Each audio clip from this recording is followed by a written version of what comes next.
नमस्कार बच्चों, आप देख रहे हो आपका अपना चैनल पढ़ाई इतनी इजी क्यों। पीछे की क्लासों में हमने 1 से लेकर 4 तक अध्याय कंप्लीट कर लिए थे। आज हम अध्याय 5 को स्टार्ट कर रहे हैं, समांतर श्रेणियां। प्रश्नावली 5.1 का पहला सवाल स्टार्ट करते हैं। चलिए देखते हैं पहला सवाल। निम्नलिखित स्थितियों में से किन स्थितियों में संबंध संख्याओं की सूची एपी है और क्यों। यानी 1 से लेकर 4 क्वेश्चन हमें दे रखे हैं और बताना है कि कौन सी स्थिति है वो समांतर श्रेणी में आती है और कौन सी समांतर श्रेणी में नहीं आती। अगर आती है तो क्यों और नहीं आती तो क्यों। चलिए स्टार्ट करते हैं इसका पहला पार्ट। प्रत्येक किलोमीटर के बाद का टैक्सी का किराया, जबकि प्रथम किलोमीटर के लिए किराया 15 रुपए है और प्रत्येक अतिरिक्त किलोमीटर के लिए किराया 8 रुपए है। ठीक है, यानी प्रत्येक किलोमीटर के बाद का टैक्सी का किराया हमें ज्ञात करना है और प्रथम किलोमीटर के लिए तो 15 रुपए है और बाद में जितने किलोमीटर होंगे उनके लिए किराया क्या होगा, एक एक किलोमीटर के लिए 8 रुपए होगा।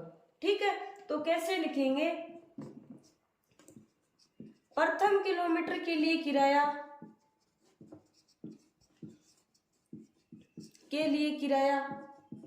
कितना है, 15 रुपए। ठीक है, पहले के लिए तो 15 रुपए आ गया। अब दूसरे किलोमीटर के लिए किराया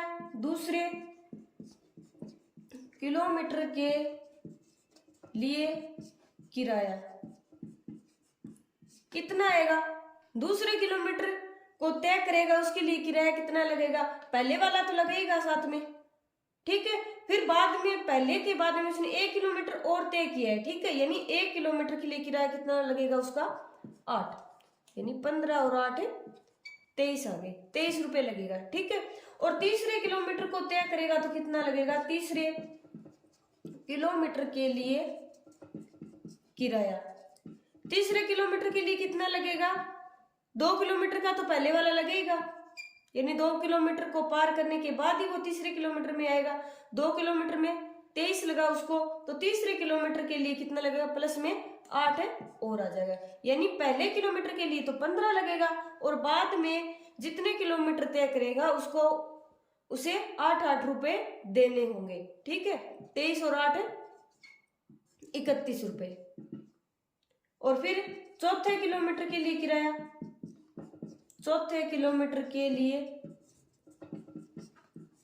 किराया कितना होगा, पहले के लिए 31, तीसरे के लिए 31 लगा था 3 किलोमीटर के लिए, फिर चौथे के लिए 1 किलोमीटर और बढ़ गया और एक प्रत्येक अतिरिक्त किलोमीटर के लिए किराया कितना है 8, कितने हुए 39 रुपए। इसी प्रकार क्या चलता जाएगा, उसमें 8 है वो जुड़ते चले जाएंगे। यानी श्रेणी कौन सी बन गई, पहले तो श्रेणी बनाओ, कौन सी बनी है 15, फिर 23, फिर 31 और फिर 39, ऐसे ये चलती जाएगी। ठीक है, अब क्या इनमें देखो इनका अंतर कितना आ रहा है, 15 में 8 जोड़ने पर 23 आया, 23 में 8 जोड़ने पर 31 आया और 31 में 8 जोड़ने पर ही 39 आया। ऐसे ही हम 8 का योग करते जाएंगे। ठीक है, क्योंकि यहाँ सार व अंतर 8 आ रहा है, अतः यह एक एपी है, यानी समांतर श्रेणी है, अरिथमेटिक प्रोग्रेशन है।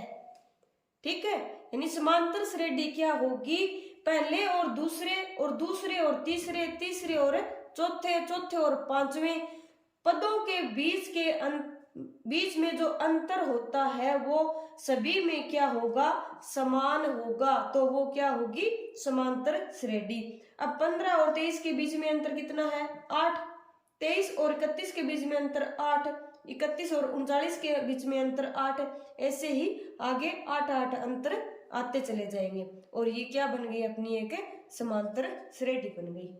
ठीक है, पहले सवाल का दूसरा पार्ट किसी बेलन में उपस्थित हवा की मात्रा जबकि वायु निकालने वाला पंप प्रत्येक बार बेलन की शेष हवा का 1/4 भाग बाहर निकाल देता है।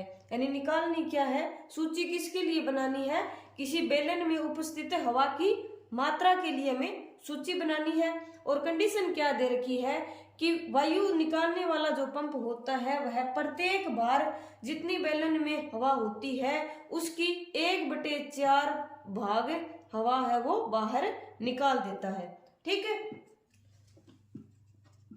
सबसे पहले क्या मानेंगे, माना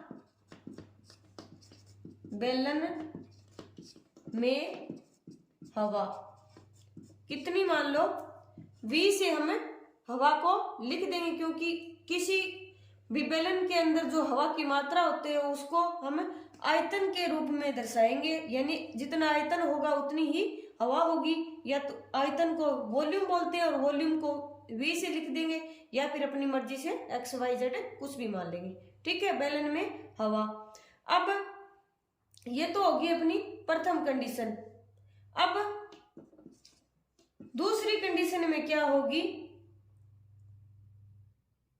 स्थिति 2 में बेलन में हवा कितनी होगी, बेलन में हवा कितनी होगी, पहले V थी, अब निकालना क्या है उसने, V का 1/4 भाग बाहर निकाल देगा, यानी V का 1/4 भाग है वो बाहर निकाल देगा। V में से V/4 को माइनस करेंगे, कितना आएगा, 3V/4 आ जाएगा।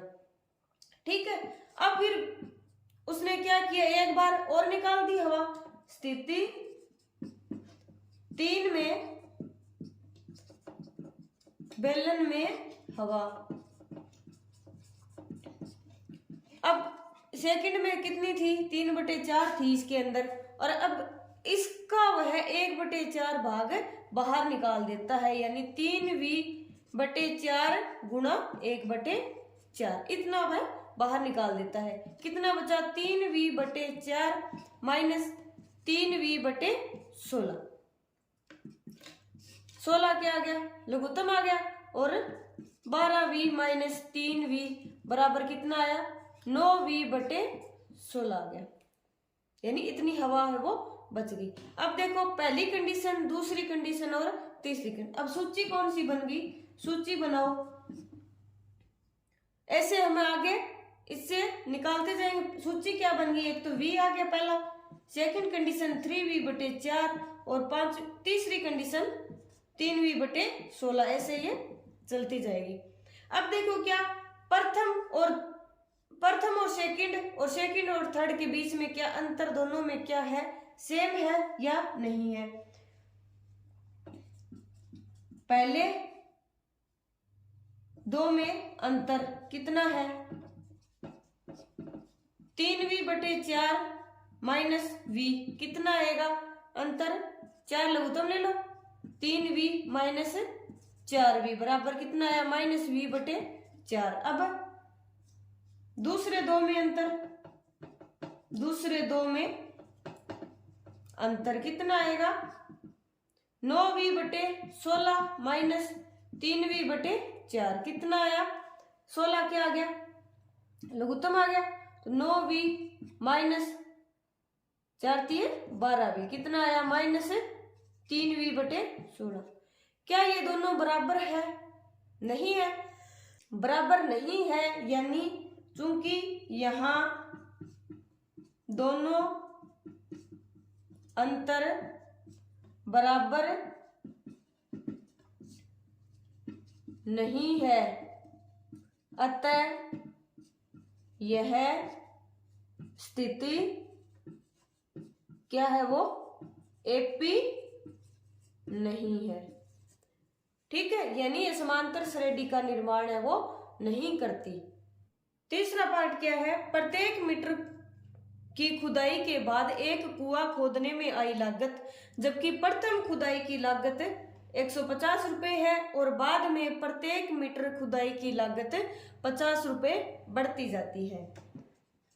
निकालना क्या है, प्रत्येक मीटर की खुदाई के बाद एक कुआं खोदने में आई लागत हमें ज्ञात करनी है।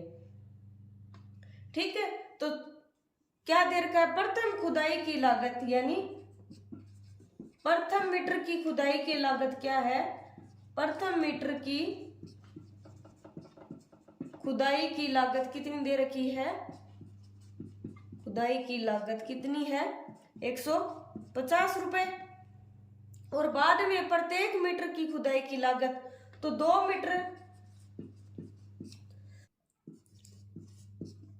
मीटर की खुदाई की लागत कितनी हो जाएगी, खुदाई की लागत कितनी होगी, 1 मीटर में तो 150 रुपए लगे, और बाद में प्रत्येक मीटर यानी एक एक जैसे मीटर बढ़ते जाएंगे वैसे वैसे हमें 50 रुपए ज्यादा होते जाएंगे। 150 प्लस 50 कितने हुए, 200 रुपए हो गए। अब 3 मीटर के लिए 3 मीटर की खुदाई की लागत कितनी होगी, खुदाई की लागत कितनी होगी, 200 तो 2 मीटर के लिए है, और 1 मीटर एक्स्ट्रा और खोदा है तो 50 रुपए और लगेंगे, और 250 रुपए आ जाएंगे। और 4 मीटर की खुदाई की लागत कितनी हो जाएगी, 250 तो 3 के लिए लगा, और 1 एक्स्ट्रा के लिए 50 रुपए और लग जाएगा, और 300 रुपए हो जाएगी। ठीक है, अब सूची बनाओ, कौन सी बन रही है सूची, ऐसे ही आगे चलती जाएगी। सूची कौन सी बनेगी, 150, 200, 250, 300, ऐसे ये चलती जाएगी। अब इन सभी में देखो, इसका और इसका अंतर 50, इसका और इसका अंतर भी 50, इसका और इसका अंतर भी 50, और आगे ये अंतर भी क्या आएगा, 50 ही आएगा, क्योंकि सभी में क्या हो रहा है, 50 का योग हो रहा है। ठीक है, चूंकि यहां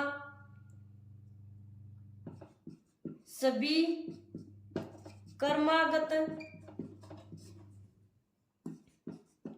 संख्याओं का अंतर समान आ रहा है, समान आ रहा है, अतः यह स्थिति एपी है, यानी समांतर श्रेणी है। ठीक है, समांतर श्रेणी कब बनती है, जब पहले और दूसरे, दूसरे और तीसरे, तीसरे और चौथे, ऐसे क्रम से अंतर है वो क्या आना चाहिए, समान आना चाहिए। ये नहीं कि पहले और चौथे का अंतर देख लिया, पहले और दूसरे का अंतर ही देखना है। ठीक है, अगला क्या है, खाते में प्रत्येक वर्ष का मिश्र धन, जबकि 10,000 की राशि 8% वार्षिक की दर से चक्रवर्ती ब्याज पर जमा की जाती है। ठीक है, यानी निकालना क्या है, प्रत्येक वर्ष का मिश्र धन निकालना है। मिश्र धन के लिए सूची बनानी है और बतानी है कि एपी है या नहीं है। मूलधन कितना दे रखा है, 10,000, और दर कितनी दे रखी है, 8%, और समय क्या है, प्रत्येक वर्ष दे रखा है। ठीक है, सबसे पहले क्या दे रखा है, मूलधन, मूलधन कितना है, 10,000 रुपए, और दर कितनी दे रखी है, 8% और वार्षिक। ठीक है, अब पहले वर्ष का मिश्र धन निकालो, पहले वर्ष का मिश्र धन कितना होगा, 1 साल का मिश्र धन, 1 साल का मिश्र धन कितना होगा, मूलधन गुणा 1 प्लस दर बटे 100 की पावर समय होता है, कितना हुआ, 10,000 और 1 प्लस 8 बटे 100 क्या, ये तो हो गया 1 साल का। फिर 2 साल का, 2 वर्ष का मिश्र धन कितना हो जाएगा, वही फॉर्मूला, मूलधन गुणा 1 प्लस दर बटे 100 की पावर समय, यानी ये कितना हो गया, यही हो गया 10,000 और 1 प्लस 8 बटे 100 की पावर 2 हो गया। और 3 वर्ष का मिश्र धन कितना हो जाएगा, 10,000 1 प्लस 8 बटे 100 की पावर 3। अब देखो क्या इसमें और इसमें और इसमें और इसमें दोनों में क्या अंतर है वो समान आ रहा है, यानी अंतर है वो समान नहीं आ रहा है, क्योंकि यहां सार व अंतर समान नहीं आ रहा, समान नहीं आ रहा है। अतः सूची कौन कौन सी बन गई, कौन सी बन गई, एक पहला पद तो ये हो गया, दूसरा अपना ये हो गया, और तीसरा क्या बन गया, ये बन गया, ऐसे चलती जाएगी। अतः सूची एक समांतर श्रेणी नहीं है। ठीक है, इसी के साथ अपना सवाल नंबर 1 कंप्लीट होता है। आज की क्लास आपको कैसी लगी कमेंट करके जरूर बताइए। अगर पसंद आई हो तो चैनल को लाइक शेयर एंड सब्सक्राइब करें। तब तक के लिए पढ़ते रहिए, बढ़ते रहिए और पढ़ाई को इजी बनाते रहिए। मिलते हैं नेक्स्ट क्लास में नेक्स्ट क्वेश्चन के साथ।